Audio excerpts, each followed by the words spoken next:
All right. First and foremost, if you're watching this as a YouTube video, I will be raising my hand 5 seconds prior to saying anything spoiler related about this movie, okay? I'll be raising my hand and I'll be like, you'll have 5 seconds to mute the stream. And when my hand drops, it means there are no more spoilers happening anymore. I'm not going to hit you out of nowhere, so you don't have time to pause or mute before I say the spoiler. I'm going to give you as much time as possible, though I will warn, I can't confirm that Geeks and Gamers won't be putting spoilers in this video. So you might get spoiled for that. We'll see what happens, though. Anyway, I have actually only been a fan of the MCU since 2018. I'd never even seen a Marvel movie except for Captain America Civil War, which I barely remembered from seeing in theaters with on a date with a girl that I was dating in high school. Wasn't really an MCU fan, hadn't really seen much of the movies up until 2018 when I just caught up on all the hype of Infinity War and decided to binge watch all of the MCU movies in order leading up to Infinity War, and then I watched it in the theater, and then, you know, obviously that followed with Captain Marvel and Ant-Man and the Wasp, and I just started, and then I kept up with Marvel releases as they went. If you've been in my community, you definitely know that I've been doing watch parties of a lot of Marvel movies and Marvel TV shows on Disney Plus as they come out, and I'm a pretty damn big MCU fan, but I've only been an MCU fan for like the last couple years just because superhero content didn't appeal to me until fairly recently in my life. Anyway, though, let's talk about Spider-Man No Way Home. Now, if you're a Marvel fan, probably the most exciting thing about a new release of a movie for you in the Marvel cinema stuff is the excitement that surrounds it. Especially if it's something that's like an event, like Avengers Endgame. When you're going to the theater and motherfuckers are just the seats are all sold out. Everyone's cosplaying as their favorite Marvel characters. At certain scenes, people stand up and fucking scream and clap. That's just so hype for me. So goddamn hype when it comes to Marvel movies. And ever since COVID started, and you know, people haven't really been going to theaters as much, and unfortunately most MCU movies and MCU content has been on streaming platforms since COVID started and lockdown's been going on. I mean, hell, in some countries they aren't even showing, they aren't even opening any cinemas.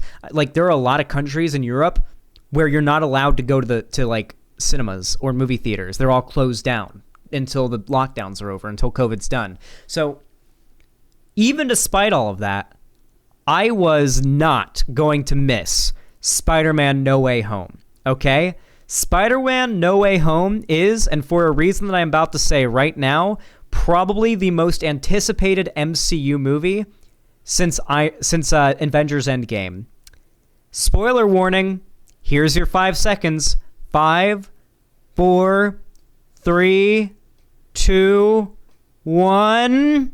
And the reason why there is so much hype for this movie in particular is because they bring 3 generations of the beloved Spider-Man movies together. The Raimi trilogy, the Andrew Garfield duology, and the Tom Holland movies. Almost all of the OG Spider-Man villains from those movies show up, all played by their original actors. And all 3 Spider-Men are in it. Tobey Maguire's in it, Andrew Garfield's in it, and of course so is Tom Holland. The speculation and the hype leading up to this movie was so immense. This is probably considered the biggest MCU event since Endgame. With that said and done, let's talk about Geeks and Gamers' pathetic attempt to claim that Spider-Man No Way Home destroying the box office is actually defeating the narrative that COVID has affected movies in Hollywood. Geeks and Gamers unironically believes that COVID has had no impact on the movie theater industry. He believes that it's like a leftist narrative to protect SJW woke movies that didn't do well in the box office during COVID. And now he's pointing to Spider-Man No Way Home, one of the most anticipated MCU movies since Endgame, that was showing only in theaters, as evidence that COVID did not impact movie showings. My cat is screaming in the living room because my girlfriend just left. Hey, Lonnie, if you're watching this video, you hear that? Can you hear my cat scream? Can you hear the cat screaming? You never believe me when I say Luna just sits by the door and cries until you get back home.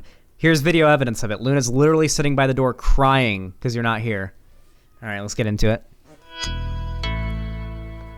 What's up, geeks and gamers? It's Odin coming back with another video, and today we've got the box office breakdown for this past weekend, which is all about Spider-Man No Way Home, as it has now been said that the projections for this weekend opening is $587 million plus, meaning that I contributed to that. This film's opening weekend could actually even be... By the way, No Way Home was the first movie I've seen in theaters since Endgame. I haven't been to a movie theater for any movie since seeing Avengers Endgame on opening night.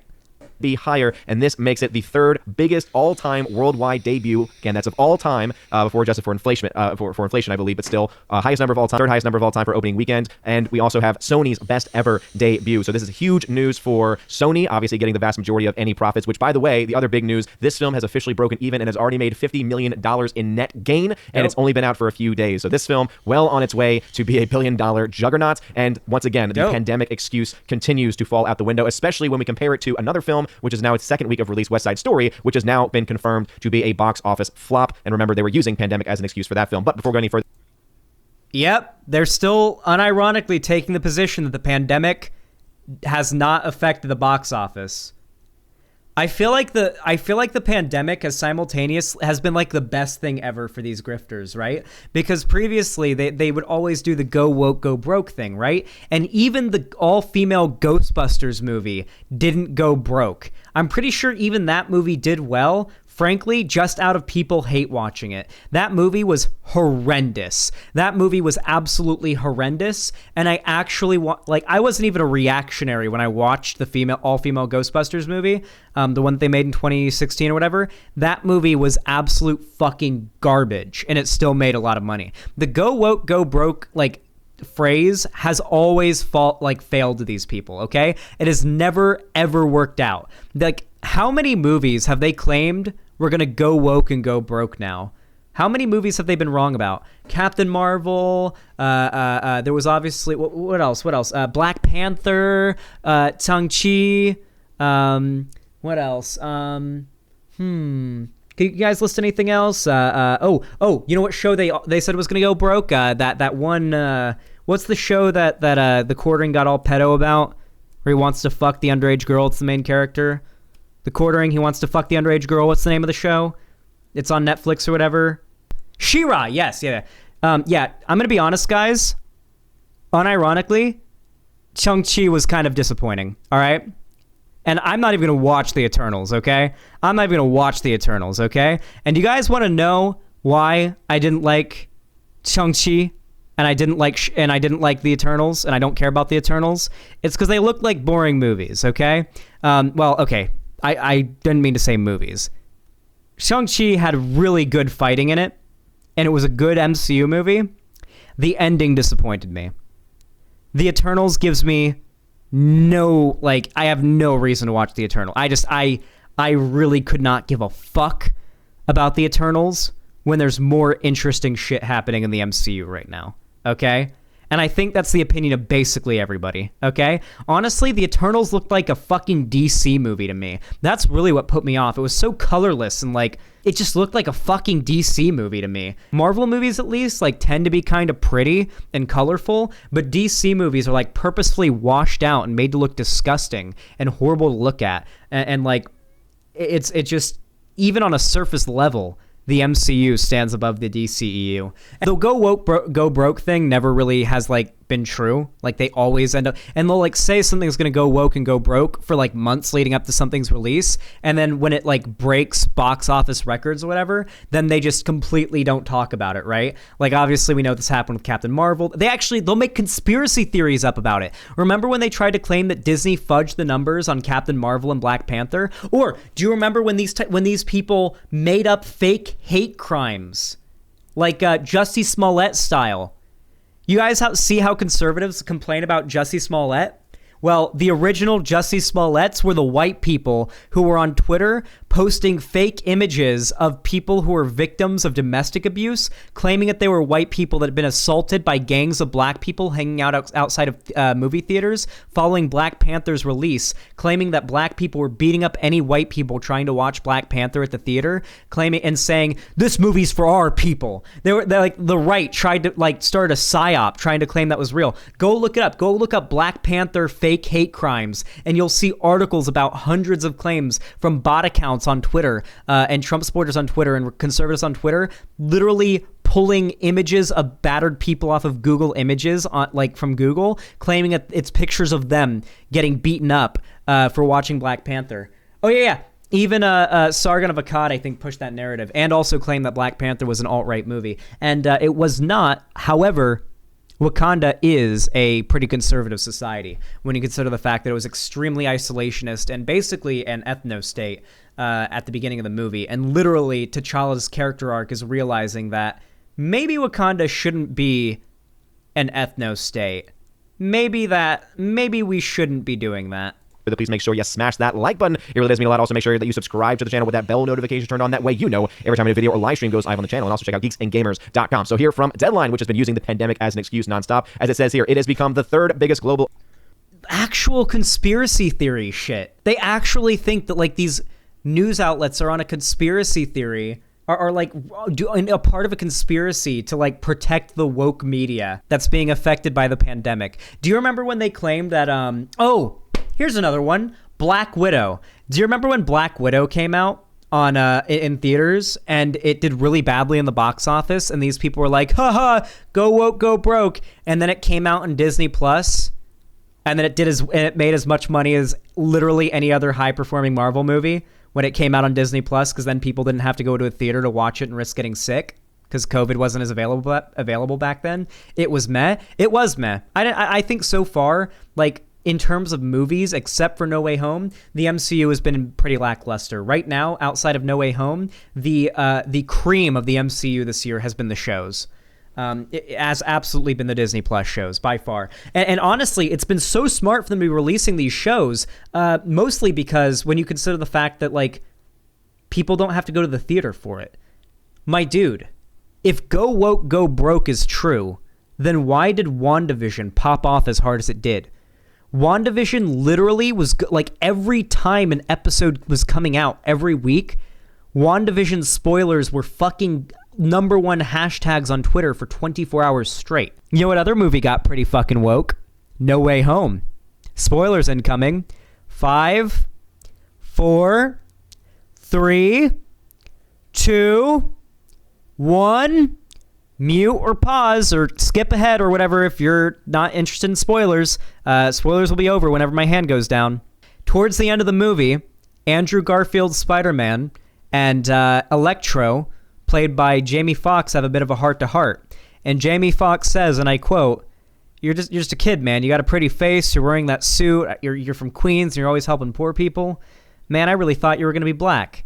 And then Andrew Garfield Spider-Man's like, oh, I'm really sorry. He's like, yeah, don't worry about it. I'm sure there's a black Spider-Man out there somewhere. And then, Andrew Garfield just kind of nods his head like, yeah, I'm sure there is. And, people in the theater that were conservative, I heard them groan. The conservatives in the theater groaned during that scene. And guess what? Despite that, the movie still fucking busted open the box office. Aren't these the same fucking people that have been reeing since fucking Spider-Man Homecoming that MJ is brown? Haven't these people been reeing that the Spider-Man movies are woke because MJ is brown and it's redhead erasure? I'm pretty sure The Quartering has literally done several videos about how the MCU Spider-Man movies are engaging in woke redhead erasure. They actually believe that, by the way. They actually believe that woke people are trying to erase redheads from like redheaded women from media. It's really, really funny. opener of all time with 587.2 million. Yesterday I was saying it could come somewhere between 400 and 500, and now it's getting close to potentially even getting to $600 million in its opening weekend. Crossing the $500 million mark makes it only the 6th film ever to reach that milestone in its launch frame. The John Watts directed film became number 6 movie of 2021 already, number 3 for the studios, overtaking all of the Marvel picks this year. This film has now made vastly more than every MCU film that has come out, and in fact by the end of its run, it will have made more than all of the MCU films combined this year. And this to me is damning for Disney. It's damning for the current state of the MCU, because even though people are going to try and say, well, this is the MCU too, yes, there are definitely MCU elements in this movie, but let's just be honest here. What's making this film successful? Oh my god, dude. Is this dude actually trying to claim that Disney and the MCU are in trouble right now? The MCU is in the best position it's been since, like, leading up to Infinity War and Endgame right now, with, like, the hype around it right now, with all of these MCU shows that are popping off that are, like, literally taking Twitter by storm. Like, literally all Twitter can talk about on the week of the release of these shows, whether it be the Hawkeye show, WandaVision, Falcon the Winter Soldier, Loki. Oh my god, did you see how mad conservatives got about Femme Loki? Oh yeah, Loki really didn't do that well, guys. It's not like every time an episode of Loki came out on Disney Plus, Twitter was literally just filled with trending hashtags about it, or the same for WandaVision. All of these shows are MCU shows. They're all super woke, and guess what? They all did super well, unlike the movies that premiered in theaters this year, because they're on streaming services that are easy to just access at your computer. Don't have to worry about COVID. There's no pandemic going on. And hey, Geeks and Gamers, I don't know if you're aware of this, but literally there are shit tons of countries in Europe where all the cinemas are closed because of lockdowns. Aren't you a conservative? Don't you complain about the lockdowns and shit? Then you should know that there are literally countries in which nobody can even see the movie because it's in theaters only right now. Like, yeah, not to mention piracy. Oh yeah. Listen, all right. All I'm saying is I've watched Spider-Man No Way Home at least 10 times since it came out, and only one of those viewings was at a theater. Are those Sony elements, are part of the Sony history of this franchise. That is what's making this film truly an event film, and not really much dealing with Disney nonetheless. Not to mention Disney's only going to get about 25% of the net profits, which this film is already doing. Topping $500 million at open is even more impressive, seeing that it did it without China. And I hope Sony, as the sole distributor, so Disney and Sony split the production costs. Sony had 75%. Disney had 25%. Distribution, 100% Sony. So Sony, I would say right now, if you want to keep everyone in your good graces, the best way to do that is to not put this film out in China at all. You are already well on your way to getting well over $1 billion, making hundreds of millions of dollars in net gain, net profit. There is no reason to release in that country at this point in time, especially as they continue to just destroy the lives of so many people. As it goes on. I agree that China is an evil authoritarian regime. I'll completely agree with you there. However, the idea that it is stupid for Disney to release, or for Sony to release, Sony and Disney technically, to release Spider-Man No Way Home in China is fucking ridiculous. Are you fucking kidding me? Doesn't China have a higher population than the US? Wow. China is literally number one with 1.4 billion. And the United States has 331 million. So yeah, I think it might be financially responsible for Sony to release this movie in China, a country that has literally like a seventh of our entire planet's population. You guys realize there's like, how many humans are there on Earth currently? Do you guys know how many humans are? It's like 8 billion right now. 8 billion humans on Earth. 7 billion, somewhere around there. 8 or 7 billion, 7 to 8 billion. Yeah, this is about over an eighth, over a seventh of the entire world's human population is in China alone. Way more than in the US. Like several times more people than in the US. To argue that it would be a bad idea to release the movie in China just goes to show how lacking in basic critical thinking these people are. These grifting pieces of shit. I want to say, Sony, this is the best weekend for them ever. At the international box office, it grossed $334 million from 60 markets across 5 days, landing at number 7 for the year so far among all titles. So again, all titles, and I believe that's in total. Again, this is already in just one weekend. In like-for-like overseas market, at the current exchange rates, the Pix opening weekend surpasses Spider-Man. China is 1/5 of the world's population. Well, according to Geeks and Gamers, it would be a bad idea for Sony to release a movie there because the 300,000 or the 300 million people that live in America don't like China. So definitely favor those 300 million people over the 1.4 billion people that live in China for sure. By the way, this right here is why conservatives aren't good at capitalism. They really aren't. Conservatives suck at capitalism. Conservatism and capitalism are constantly at odds with each other, but they don't realize it. That's why it's so fucking funny. Conservatives destroying the environment, conservatives deregulating the markets, conservatives literally advocating against practices in these industries, such as including LGBT people and brown people in their movies, which objectively makes these movies and this media more money. Like, the conservative ideology when it comes to social issues is antithetical to the conservative ideology when it comes to their economic positions, their pro-capitalist economic positions. They are literally untenable. Man Far From Home by 72%, Homecoming by 113%, Let There Be Carnage by 183%, No Time to Die by 113%, and Fast 9 by 210%. And a couple of things there. No Time to Die and Fast 9 got their huge numbers and got their films to be profitable because of the foreign market. So if this film's already doing 113 to 210% better than those films, which got up to like 700 plus million, this film is almost guaranteed now at this point to get to $1 billion. And again, to do so without China. This film is absolutely huge. Let's go ahead and look at some of the other films that come out. Now we have Spider-Man No. Dude, why are conservatives like so mad about movies being shown in China? I understand the censorship stuff, which I'm pretty mad about. Like, I know that chances are Disney's probably not going to include Mephisto in any MCU movies because unless they do some pretty serious changes to the character due to the fact that Mephisto is Satan and satanic iconography is banned in Chinese media, as well as talking animals, anthropomorphized animals, magic, I believe, in certain forms is also banned in Chinese media, depending on how it's depicted. Bones are banned in Chinese media. Really interesting how tankies will literally argue against censorship of media sometimes, but then completely are fine with China. It's pretty funny. No Way Home, $253 million. At least for me, that's my problem with China's, with us, here in America, shilling so hard to try to appeal to the Chinese market is it's going to result in a lot of these media corporations self-censoring some really interesting writing aspects because China doesn't like them. Like demons, ghosts, bones, those things aren't allowed in China. So I don't like that those are things that these companies are going to have to self-censor out of their movies if they want to show their movies in China and make that money. Domestically, so again, a massive domestic opening. This is shattering every other film to come out. This is also shattering the Shang-Chi domestic number that had been touted as being impressive. No, not impressive at all when this is just the opening weekend number. This is a film that could end up making 400 plus million just domestically alone. Encanto, in its fourth week of release, beat Spielberg's West Side Story, which dropped 68%. Yeah, so much for that pandemic excuse, right? So much for that pandemic excuse, Mr. Spielberg. While Ghostbusters Afterlife actually made a respectable 52% drop in its fifth week of release. So this is a movie that is still making money and only made just a little bit less than West Side Story, even though it's been out for 3 more weeks. Encanto, 35% drop again. Still having some pretty... Wait, why are they mad about West Side Story? What's the deal with that movie? It looks like the main character is black. Well, there you go, guys. Turns out the main character of Steven Spielberg's West Side Story movie is black. It looks like it takes place in... if you look at the image here, you can see there's a lot of Puerto Rican flags back there.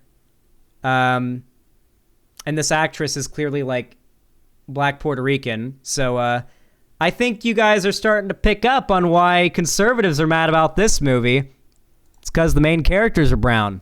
Yeah, basically these people, literally all these people do, these conservative, grifter types, all they do is they find a movie or a TV show that has a female character or brown characters or gay characters or trans characters. Then they make 50 videos leading up to its release saying it's going to fail. And then if it doesn't fail, they never once acknowledge it again. And they just, pocket the money. And then if it does fail for any reason outside of that, there being a worldwide pandemic going on where most movie theaters in many countries are not even allowed to be open, then they'll claim that COVID has no effect. Of course, the worldwide pandemic has zero effect on people choosing not to go out and watch movies in theaters unless it's a ridiculously hyped up event. strong holds, but because of such a low opening, there's just no real chance for that film to make its money back. West Side Story is now at $27 million internationally. You also have Ghostbusters Afterlife at $173.6 million, so inching ever closer to breaking even, but still a little ways off. While, as I mentioned in the very beginning, Spider-Man No Way Home, $587.2 million. So let's actually go into the box office charting for this film. So $587 million for Spider-Man No Way Home with a $200 million budget. The break-even number for this movie was $500 million, meaning that this film, as of today, opening weekend, already has made $52.3 million in net gain, net profit. That's when you subtract the overall budgeting, the marketing costs for the movie that are, again, the typical standard marketing costs, going by the standard rates there. You remind yourselves also that by the end of the run, typically studios get 60% of the box office. And of this number right here, I'll do a fuller review, a fuller breakdown over on my channel, ombReviews.com, if you want to see what Disney's cut will be. But I kind of give you a preemptive look into that. Remember, Sony's going to get 75% of the profits, Disney only 25% of the profits. So even though this is looking really, really good for Sony, again, if it makes money, it's good. I mean, don't get me wrong. Spider-Man No Way Home is probably the best MCU movie. And I think it's probably the best Spider-Man movie, just period. I think it's pretty hard to beat. Like, if you're a Spider-Man fan, then just No Way Home is just endless fan service for you. Like, it legitimately is. I mean, it's just so much fan service. It's impossible not to love if you're a Spider-Man fan. And fuck you, Spider-Verse. Get out of here. Stay mad, Yikesy. Stay mad. Spider-Verse is not as good as No Way Home. I'm sorry. It's just not. It's not as good. The characters introduced in Spider-Verse are great. And don't get me wrong, Spider-Verse is definitely up there in like the top 2 or 3 Spider-Man movies, period. But I'm sorry. Spider-Verse is not as good. I'm sorry, it's not. All right? The characters and the hype behind No Way Home just not even close to Spider. Not even close. Just not even close. But don't get me wrong, Spider-Verse is still amazing. MCU soy. Oh no, people find thing fun thing bad, thing is popular online, popular thing bad, soy, bad thing, popular thing bad, soy. That's what you sound like right now, Yikesy. Breaking even in its opening weekend. Not many films have done that this year, let alone $200 million films have done that this year. This is looking incredibly good for them, and they were already in the black for the year, whereas Disney has been around $400 million. Fan service does not equal a good movie.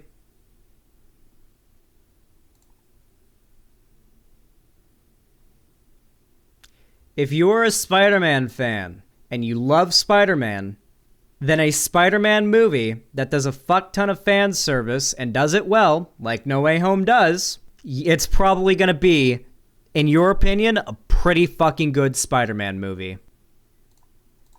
$1 million in the red, and I'll talk about that a little bit more in that video as well. What is also, I think, an interesting thing to look at here, and something that is going to become even more and more entertaining to watch, is what's going to happen with these numbers here. So let me go ahead and blow this up for everybody. So as you can see, with $587 million, the film has already net gained $52.3 million. With all 3 MCU films this year, all 3 of them, they had a net loss of $100 million.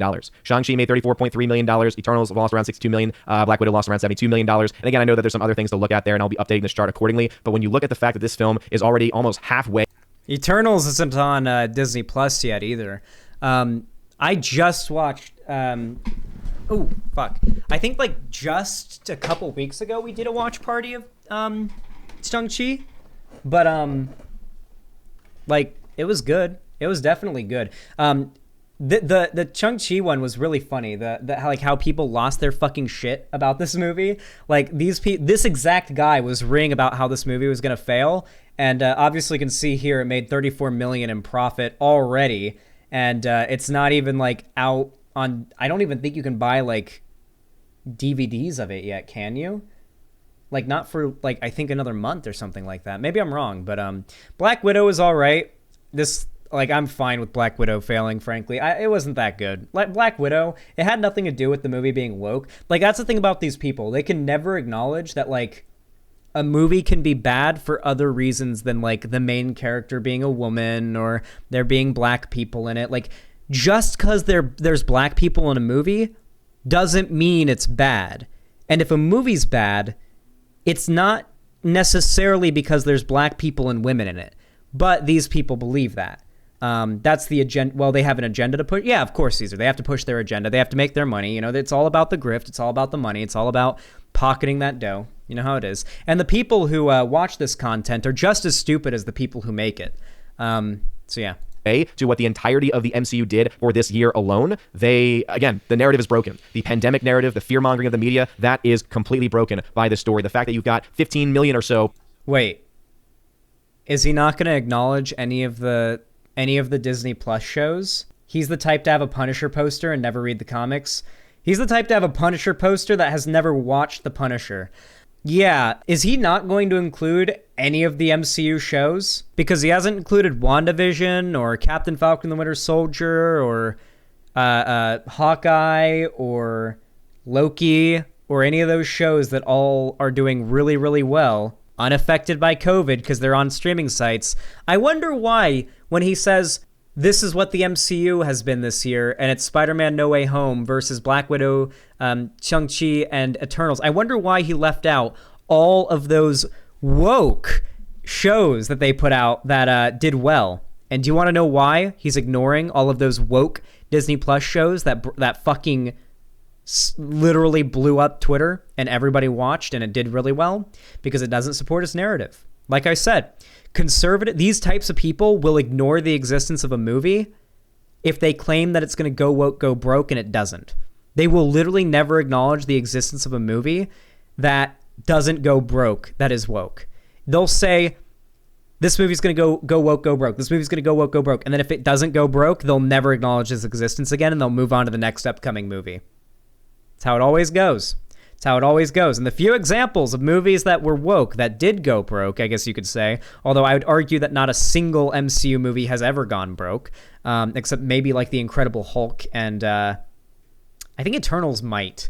But even that movie, I think, will probably in the long run end up... Because the thing you have to consider is that there's a lot of revenue streams these companies are making money through outside of... Hulk 2008 was good. Why do people dislike it? Hulk 2008 was a dog shit movie. I'm so sorry. I couldn't sit through it. It's the only MCU movie, like old MCU movie I haven't seen because it's so bad. Like, I legitimately could not sit through it. There's a reason why the MCU has pretended like that movie hasn't existed for the last 10 years, okay? All right, that's probably enough anyway. This dude's not going to make any, like, additional arguments. It's just going to be go woke, go broke over and over again for the next 13 minutes. Anyway, if you enjoyed this video and you like me making fun of this absolute dumb fuck, consider dropping a like on the video, subscribing, and even ringing the bell icon on my channel to turn on all notifications so YouTube actually tells you when I go live or upload a new video, because believe me, they won't do it otherwise. If you want to actually know when I upload, you got to ring that bell icon. Not to mention, if you're watching either, after the fact in the form of a video segment or on YouTube while I'm streaming, consider dropping a like. It's completely free and it helps out a lot. It helps YouTube continue to recommend the stream to people. And it goes pretty hard. Thank you. And of course, finally, if you've got the money for it, you don't need it for anything else, and you just don't know what to do with it, consider donating to me. This is my job after all, and without your support, your extremely generous support, by the way, I just wouldn't be able to do this for a living, and this is my dream job, and I'm thankful to you guys every single day that I'm able to do this for a living instead of working some shitty wage slave job, so I want to thank you guys for that again. Anyway, with all that said, thank you so much for watching. I really do appreciate it, and have a good one.